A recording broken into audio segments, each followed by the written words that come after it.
जरा। अरे चाचा, तुमका इतना खटियम ताश को बांधी ना। अरे बच्चा हमका हमारा लड़का बांधी से माँ। अरे एकदम गधा है का, बताओ अपने बाप को खटियम ताश से बांधी। अरे लाओ हम खोल दई।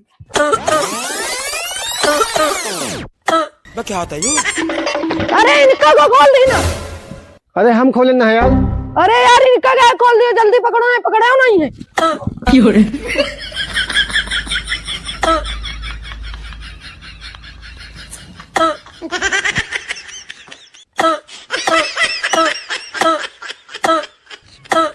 अरे यार एक काम को विवेक का बुला लो, इनका पकड़ा बड़ा मुश्किल है यार। तुमको क्या जरूरत है इनको खोले? अरे हमका क्या मालूम इनके खांसी की इतनी तगड़ी बीमारी है यार। जाओ बुला लो, अच्छा नहीं पकड़ना पड़ी हो। रुको, अच्छा जाए इनका देखे रहे हो। रुको जरा, सबर करो।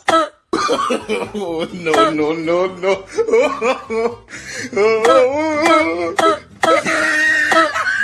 अरे यार ये तो परेशान के लिए ना, उनका अपन से कहा जाए दियो तो उन्हें पकड़ा।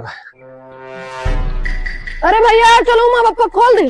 को खोल दी ना। अतुल अरे यार एकदम लुल्ले हैं का, आप तो समस्या है। चलो आओ। कहाँ है पप्पा? वही देखो मैं लटके पड़े।